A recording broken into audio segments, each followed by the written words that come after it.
তো সেখানে তো আমি তো আগে বললাম এখানে অনেক ধরনের ষড়যন্ত্র হয়েছে, যার ফলে ইরানের জন্য তাদেরকে আবার যুক্তরাষ্ট্রের টিমকে বিশ্বাস করাটা এটাই তো একটা ডিফিকাল্ট হবে। অনর অবস্থান এর ভিতরে যারা নেগোশিয়েট করেন তারা ওই নুয়ান্সেস গুলো ধরে আস্তে আস্তে আস্তে আস্তে কিভাবে একটা মানে ঐক্যমত করা যায় এইসব বের করেন।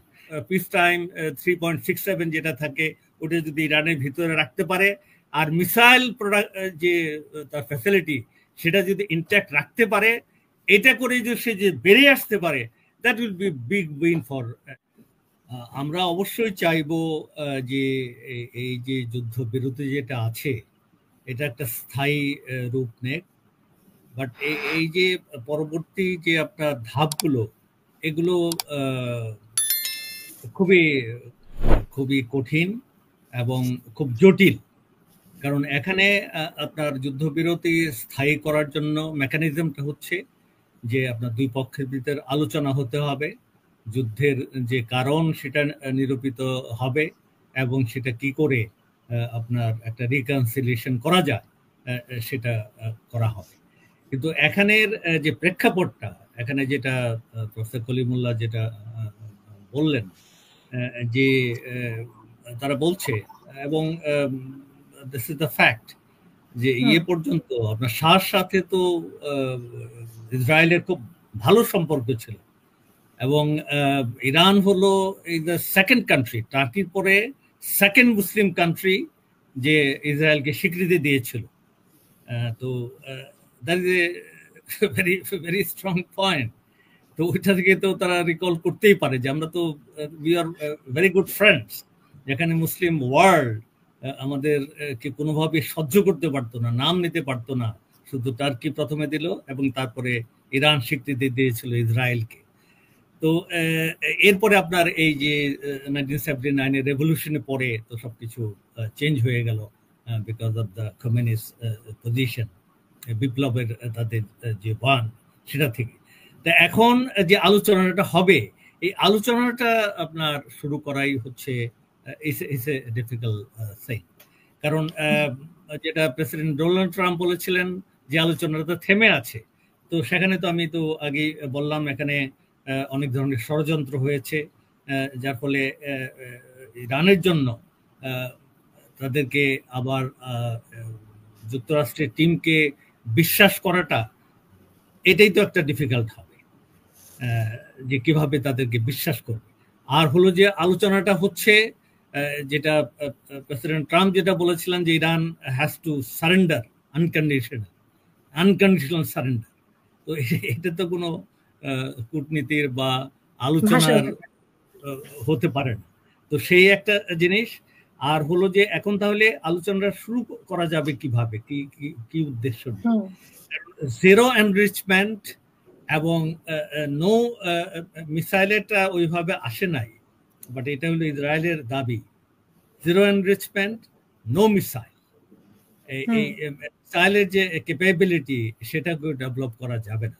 তো এইটা যদি ইরানকে মানতে হয় তাহলে ওই রেজিম থাকবে না, that is the end of the regime. তখন আপনার রেজিম চেঞ্জ ভিতর থেকে হয়ে যাবে। তো এই পরিপ্রেক্ষিতে আলোচনাটা ইজ ভেরি ডিফিকাল্ট। আরেকটা হলো যে ডোনাল্ড ট্রাম্পের একটা মানে he is an unique character. উনি একদিকে এই যুদ্ধে মার্কিন যুক্তরাষ্ট্রকে জড়িত করলেন, মানে মিডল ইস্টে এইভাবে হঠাৎ করে একটা টার্গেটেড স্লটে ঢুকে যাওয়া, যেখানে তার নির্বাচনী প্রতিশ্রুতি ছিল যে উনি কোনো বিদেশি কোনো যুদ্ধে জড়াবেন না, he is a peace maker এবং he is looking for Nobel prize. তার যে তার বেসিক ট্যানেটটা হলো আব্রাহাম অ্যাকর্ড। সেই আব্রাহাম অ্যাকর্ডে তো কয়েকটা দেশকে নিয়ে এসেছেন, বাকিদেরকে পিটিয়ে হোক যেভাবে হোক সবাইকে আব্রাহাম অ্যাকর্ডে ঢুকানো, এই হলো তার উদ্দেশ্য।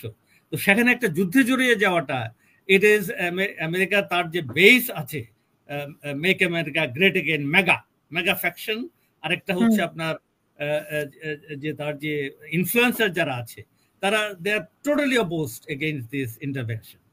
এটা আবার ওই তার নিওকন যারা আছে conservative, Ted Cruz and Graham Lynch, এরা যারা আছে, এরা হইলো যে this is the time attack and finish Iran. তো এই টানাপোড়েনে উনি প্রেসিডেন্ট ট্রাম্প আছেন।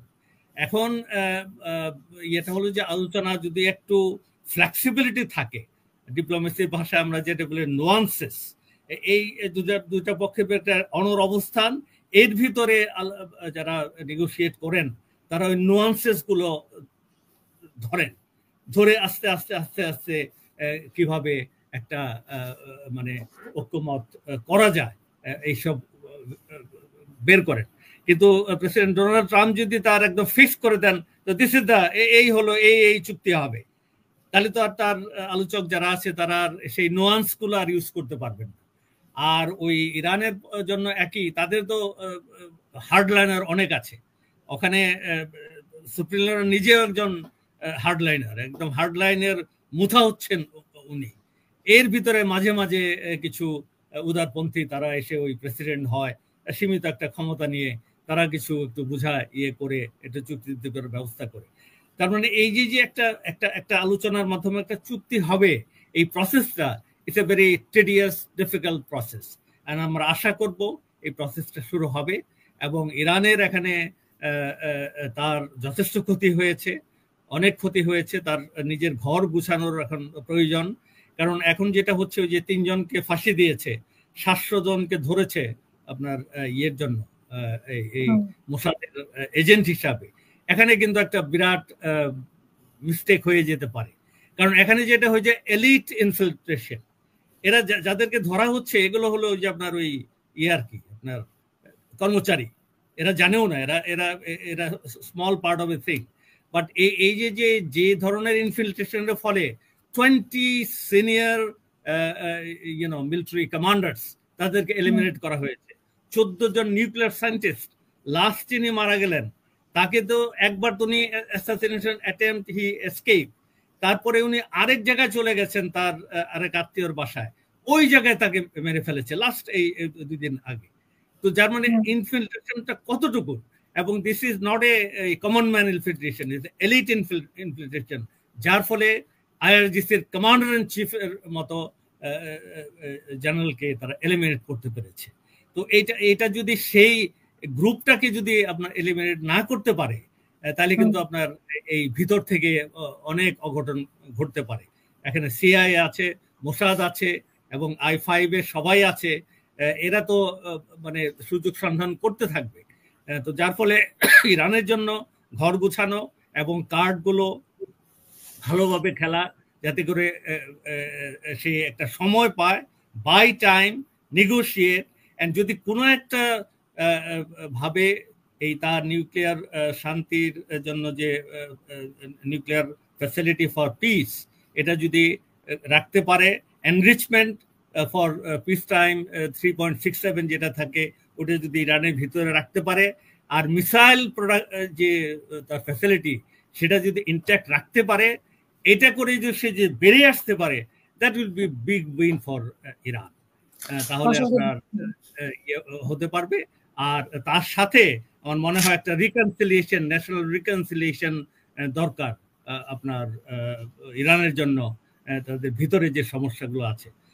ইসরায়েলের ব্যাপারে আমরা বলবো যে নেতানিয়াহু যেভাবে যাচ্ছিলেন, he was rising from height to height, একটার চেয়ে আরেকটা নতুন হাইট করতেছিলেন।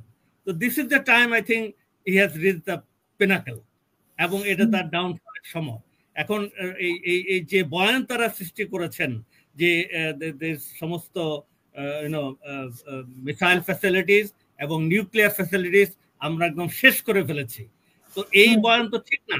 ওই যে অলরেডি লিক হয়ে রিপোর্ট এসছে, এই যে আপনার বম ড্যামেজ অ্যাসেসমেন্ট, এটা ইন্টেলিজেন্স যেটা বের করেছে সেটা এটা তো হয় নাই, আপনার ধ্বংস হয় নাই। ডোনাল্ড ট্রাম্পের পজিশন হলো অবলিটারেটেড, অবলিটারেশনের বাইরে গেলে আপনাকে ধরবে যে এটা তুমি তো আমার কথা শুনছো না। ইসরায়েলের একই, তারা এখন উপর ডেইলি গেলে, এখন তো নেতানিয়াহু তো বলে ফেলেছে, we have risen ourselves to the level of the world power, এতটাই আমরা সফল হয়েছি।